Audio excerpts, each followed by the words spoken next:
संजीवनी में हम किसी बीमारी पर नहीं बल्कि आयुर्वेद की एक ऐसी चिकित्सा पद्धति पर चर्चा करेंगे जिसके बारे में आप डॉक्टर चौहान से दर्जनों बार सुन चुके हैं। जी हाँ, हम बात कर रहे हैं पंचकर्मों में से एक आयुर्वेद की मशहूर चिकित्सा पद्धति नस्य चिकित्सा की। तो आज की संजीवनी आप बेहद ध्यान से देखिएगा ताकि आप नस्य चिकित्सा की खासियत को जान सकें और उसका लाभ उठा सकें। साथ ही साथ संजीवनी टिप्स में हम जानेंगे तुतलापन दूर करने के कारगर नुस्खों के बारे में। तो सबसे पहले डॉक्टर साहब से जान लेते हैं कि क्या होती है नस्य चिकित्सा और पंचकर्म में कितनी अहम है ये नस्य चिकित्सा।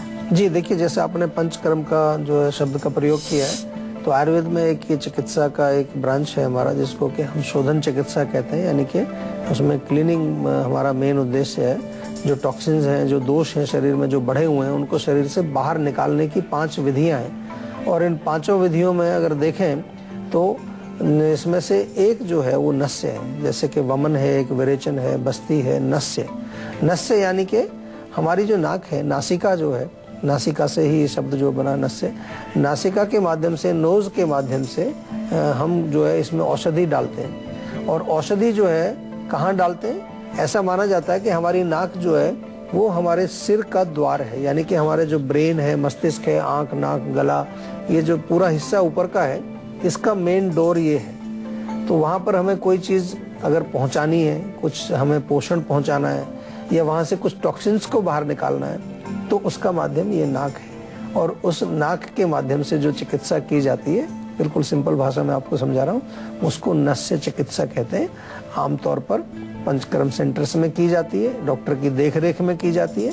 कुछ चीज़ें हम घर में भी आपको कई बार बताते हैं अपने शो में कि नाक में बादाम का तेल डालो, नाक में सुबह शाम तिल का तेल लगाइए। तो ये एक रोजमर्रा की चीज़ें। लेकिन जहाँ चिकित्सा की बात करें, नस्य चिकित्सा जो है, जो पंचकर्म का एक हिस्सा है, वो डेफिनेटली आपको एक चिकित्सक की देखरेख में करानी चाहिए। बहुत अच्छी चिकित्सा है, बहुत सारे रोगों में फायदा करती है। उसके बारे में और जिक्र करेंगे आपको। एक कॉलर हमारे साथ जुड़ गए हैं, बीकानेर से हैं। आप अपना नाम बता के सवाल कर सकते हैं। हाँ जी सर, एक्चुअली बताना चाहूँगा, मेरे फादर हैं पैरालाइज है लास्ट 5 ईयर से जी।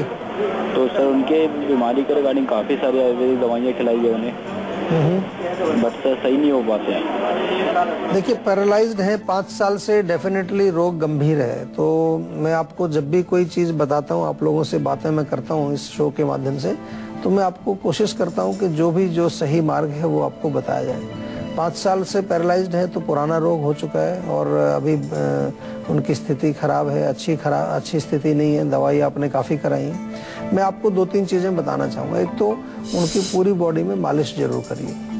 कोई भी तेल ले लीजिए, तिल का तेल हो तो बहुत अच्छा है। मालिश करने से थोड़ा बहुत सर्कुलेशन होगा, क्योंकि दिन भर जो व्यक्ति लेटा रहता है, चल फिर नहीं पाता, तो उसको खून का सर्कुलेशन अच्छा रहना चाहिए। दूसरा, कुछ टॉक्सिन्स बॉडी के बाहर से निकलेंगे, मांसपेशियों को थोड़ी शक्ति मिलेगी, नसों को थोड़ी शक्ति मिलेगी। इसके अलावा, क्योंकि ये रोग मुख्य रूप से हमारे मस्तिष्क से संबंधित है, हमारे ब्रेन के अंदर कुछ हिस्सा कोई डैमेज हो गया है, वहाँ कोई ब्लीडिंग हो गई है, कुछ वहाँ पर नस फट गई है, वहाँ पर हेमरेज होकर के कोई क्लॉट बन गया है, अनेक उसके कारण हैं। तो जो हिस्सा वहाँ खराब हुआ है, कमज़ोर हुआ है, उसको शक्ति देने के लिए कुछ टॉनिक्स हैं आयुर्वेद में, अच्छे टॉनिक्स हैं। वो आयुर्वेदिक चिकित्सक से जब आप मुलाकात करेंगे तो वो आपको दवाइयाँ देंगे। आप घर में अगर लेना चाहें तो ब्राह्मी और अश्वगंधा का एक चूर्ण बना करके उनको सुबह शाम जो है उस मिक्सचर में से 1-1 चम्मच आप दूध के साथ सेवन कराइए, तो उससे फ़र्क पड़ेगा। और नस्य की आज हमने बात की, और नस्य का मैंने जिक्र किया था कि पैरालिसिस के केसेस में भी नस्य हम कराते हैं। तो कम से कम उनकी नाक में हल्का सा तेल, जो तिल का तेल या सरसों का तेल, आप रोज़ डालें और उनको थोड़ा कहें, अगर वो ले सकते हैं तो उसको थोड़ा अंदर उसको खींचने की कोशिश करें। तो उससे नसों को भी शक्ति मिलती है, हमारे मस्तिष्क को भी नरिशमेंट मिलती है, और कुछ न कुछ शरीर में उनको इम्प्रूवमेंट दिखेगा। लेकिन केस गंभीर है तो चिकित्सा की जहाँ बात आती है, तो मैंने आपको जनरल चीज़ें बताई जो आप घर पे कर सकते हैं। चिकित्सा की बात आती है तो डॉक्टर से पूरी परामर्श करके, बातचीत करके, आयुर्वेदिक डॉक्टर से बातचीत करके उनकी चिकित्सा करनी चाहिए। आपके लिए हमने सुविधा एक रखी है कि आप फ़ोन के माध्यम से हमारे डॉक्टर से कभी भी बात कर सकते हैं। आपकी सुविधा के लिए हमने क्लिनिक्स खोली हैं काफ़ी शहरों में, वहाँ जा कर के आप पर्सनली रिपोर्ट्स वगैरह दिखा करके डॉक्टर से भी बात कर सकते हैं। लेकिन आयुर्वेद में आपको जरूर आना चाहिए, आयुर्वेद की शरण में, और अपने शरीर को स्वस्थ रखने के लिए प्रयास जरूर करना चाहिए। तो चलिए डॉक्टर साहब ने हमको ये तो बता दिया है कि क्या होती है नस्य चिकित्सा, लेकिन नस्य चिकित्सा की आवश्यकता किन किन लोगों को ज्यादा होती है और किन बीमारियों में इस चिकित्सा से फायदा मिलता है? देखिए, जैसे मैंने कहा कि नाक, अपना कान, गला, सिर, इसके जितने भी रोग होते हैं, जैसे कि साइनोसाइटिस बड़ा कॉमन सा रोग है, लोगों को नज़ला है, छींकें आती हैं, जुकाम है, ये बार बार उनको कान में कोई दर्द होता है, कान में कुछ आवाज़ें आती हैं, या मस्तिष्क के आपको रोग हैं, आपको नींद नहीं आती है, माइग्रेन होता है, या किसी ब्रेन के किसी हिस्से में कोई कहीं कमजोरी आ गई है, उसकी वजह से आपको मान लो फेशियल पैरालिसिस हो गया है। इवन जो सर्वाइकल के जो रोग होते हैं, सर्वाइकल स्पॉन्डिलोसिस, या आपको गर्दन का दर्द है या कंधों में भी दर्द जा रहा है, वहां तक जाकर के इफेक्ट करता है। बहुत अच्छी चिकित्सा है और हमने देखा है कि जिन लोगों को खास तौर से डिप्रेशन है, एंग्जाइटी है, नींद रात को नहीं आती, इंसोम्निया उनको है, मस्तिष्क में इवन जो स्किज़ोफ्रेनिया यानी कि जो डिक्लेयर कर दिया जाता है कि ये इसका दिमाग जो है ठीक काम नहीं कर रहा है, पागल हो गया एक तरह से, ऐसे रोगों में भी of course there are other treatments, और भी ट्रीटमेंट है, लेकिन उसके साथ साथ ये नस्य चिकित्सा भी बहुत फायदेमंद होती है। एक कॉलर हमारे साथ जुड़ गए हैं, रविंद्र है पलवल से। जी, क्या जानना चाहते हैं आप? हेलो जी। हाँ जी, नमस्कार सर। नमस्कार जी। सर एक्चुअली बात है कि जब मैं कुछ फास्ट फूड वगैरह खा लेता हूँ या फिर अंडा वगैरह, तो उसके बाद ना पेट में दर्द होता है। अच्छा। तो पछता नहीं है, उल्टियाँ वगैरह आने लगती है। जी जी, देखिए, कुछ लोगों का पाचन कमजोर होता है और कुछ लोगों को एलर्जी भी होती है किसी विशेष फूड से। जैसे आपने अंडे की बात की, ऐसे मैंने काफी पेशेंट देखे हैं कि अगर वो एग्स का सेवन करते हैं, अंडे का सेवन करते हैं, तो उनको आधा पौना घंटे बाद उनके पेट में दर्द होने लगता है, यानी कि अंडा उनको सूट नहीं करता, उनमें कोई ऐसा तत्व है अंडे के अंदर जो उसका पचता नहीं है और उसको दर्द होता है। जहाँ तक आपने फास्ट फूड की बात की, तो फास्ट फूड भी जो है उसमें भी कुछ ऐसे प्रिजर्वेटिव्स, केमिकल्स, ऐसे चीज हो सकते हैं जो आपकी बॉडी को सूट नहीं कर रहे। सबसे पहले तो आपको अपने पाचन को इम्प्रूव करना है, बहुत इंपॉर्टेंट है, और इम्प्रूव करने के लिए बहुत सारी पाचक दवाइयाँ आप आयुर्वेद में ले सकते हैं। आयुर्वेद में काफ़ी सारी दवाइयाँ, हमारे यहाँ एक डाइजेस्टोल टेबलेट बड़ी अच्छी है, उसका प्रयोग आप 2-2 गोली सुबह शाम करें, केवल पाचन को सपोर्ट करने के लिए। लेकिन ये भी हमें देखना है कि कहीं आंतों के अंदर आपको कोई सूजन तो नहीं है, या पेट के अंदर कोई सूजन तो नहीं है, गैस्ट्राइटिस तो नहीं है, कोलाइटिस तो नहीं है, कोई वहाँ पर एसिडिटी तो नहीं है, आपको बहुत ज़्यादा जलन तो नहीं होती है, हाइपर एसिडिटी तो नहीं है। ये चीज़ें थोड़ा सा परामर्श करने के पश्चात आपको डेफिनेटली हम और अच्छी दवाई दे सकते हैं। लेकिन अभी फिलहाल के लिए आप इतना करें कि जो भोजन आपको सूट नहीं करते उनको 2-3 महीने आप त्याग दें, और 2-3 महीने पूरा अपने जठराग्नि, अपनी अग्नि को तेज करने के लिए आप जो है कुछ प्रयास करें। थोड़ा सा अदरक का टुकड़ा भोजन से पहले आप चबा करके खाएं, आप लवण भास्कर चूर्ण जो है 1-1 चम्मच भोजन के पश्चात खाएं, सौंफ 1 चम्मच खाना खाने के बाद आप खाएं, पुदीना धनिया की चटनी बना करके आप खाएं। ये छोटी छोटी सी चीजें हैं, सब जगह इजीली अवेलेबल हैं, आपके रसोई में भी उपलब्ध हैं, लेकिन इनका प्रयोग यदि हम सही रूप से करना जाने तो बहुत गुणकारी चीजें हैं। कई बार हम देखते हैं कि रसोई में हमारे चीजें पड़ी हुई हैं, मसाले पड़े हुए हैं, लेकिन हमें मालूम नहीं है उनका उपयोग कैसे करना है। तो इस शो के माध्यम से हम आपको ये छोटी छोटी चीजों से अवगत कराते हैं कि किस प्रकार से ये जो अमूल्य औषधियाँ आपके किचन में पड़ी हुई हैं उनको आप कैसे प्रयोग करें, जिससे कि आप अपने बड़े से बड़े रोगों को भी कम से कम कुछ ना कुछ उनमें इम्प्रूवमेंट जरूर पा सकते हैं। हालांकि आयुर्वेद में औषधियाँ हैं, पूरा एक मेडिकल सिस्टम है आयुर्वेद में बहुत सारी दवाइयाँ उपलब्ध हैं, उनका भी आपको फायदा उठाना चाहिए। हमारे देश की एक बहुत प्राचीन चिकित्सा पद्धति है, हमारे देश की एक धरोहर है।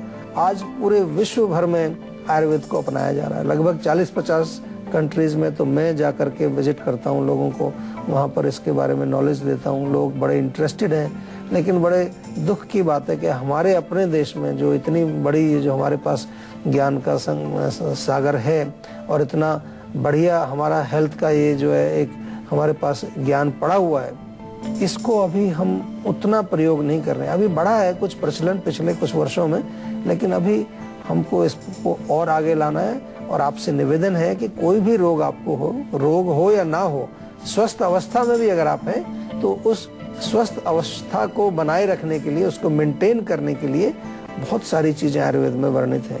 थोड़ा सा आयुर्वेद का ज्ञान प्राप्त करिए, आयुर्वेद के बारे में थोड़ा अध्ययन करिए।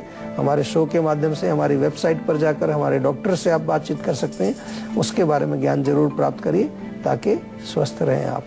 तो डॉक्टर साहब, अब आपसे जानना चाहते हैं कि जो नस्य चिकित्सा को लेकर बहुत लोग ये मानते हैं कि ये बहुत महंगी होती है। जी जी। इसके तरीके जो है उनसे आम आदमी घबराता है। कितना सच है ये बड़ा अच्छा प्रश्न किया, क्योंकि लगता है लोगों को पता नहीं नाक में कोई ऑपरेशन होगा या क्या होगा।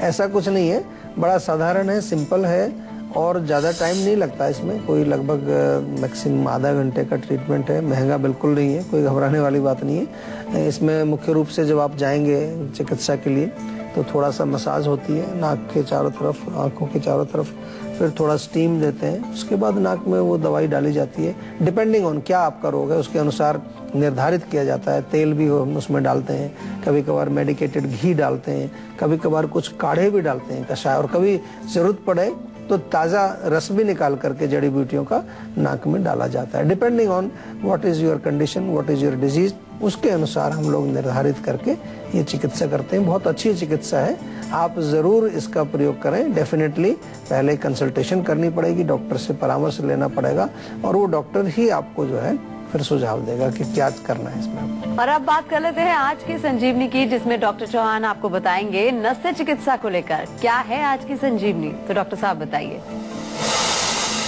देखिए, सबसे पहले तो मैं आपको एक चीज बताना चाहता हूँ। इसको आयुर्वेद में प्रतिमर्श नस्य बोलते हैं। कई प्रकार के नस्य हैं। प्रतिमर्श यानी कि जो प्रतिदिन आप नस्य कर सकते हैं। सुबह आप नहाते हैं, थोड़ा सा तिल का तेल नाक में लगाएं या नाक में डालें, या थोड़ा सा बादाम का तेल हम कई बार डालने को वो आपको बोलते हैं। ये बहुत अच्छी चीज है और ये करने से आप अपने मस्तिष्क को, आपकी नाक है और जो अंदर के जितने भी हमारे जो इंद्रियों के जो केंद्र हैं उनको स्वस्थ रख सकते हैं। ये बहुत अच्छी चीज है। अच्छा, जहाँ तक चिकित्सा की बात करें तो जिन लोगों को माइग्रेन है, माइग्रेन में जो है हम नस्य कराते हैं, उसमें माइग्रेन में नस्य बहुत अच्छा फायदा करता है। आमतौर पर हम कई बार आपको बताते हैं घी में केसर मिला करके नाक में डालने के लिए बोलते हैं, वो घर के लिए बताते हैं। लेकिन नस्य चिकित्सा की जब हम बात करते हैं तो वो एक प्रॉपर ट्रीटमेंट है, वो आपको एक डॉक्टर के अंडर में पंचकर्म सेंटर में जाकर ही कराना चाहिए। इसके अलावा नींद यदि आपको रात को नहीं आती है तो इसमें दो चीजें करते हैं, शिरोधारा और साथ में नस्य। और यदि आपको चेहरे पर कुछ जो है सुन्नपन आता है या फेस पर कोई हिस्सा थोड़ा सा जो है उसमें पैरालिसिस टाइप का हो गया है तो वहाँ पर नस्य भी करते हैं, साथ में स्नेहन भी करते हैं और स्वेदन भी करते हैं। उससे काफ़ी लाभ मिलता है। और इसी प्रकार से नेजल एलर्जी, आपने बड़ा कॉमन सा नाम सुना होगा।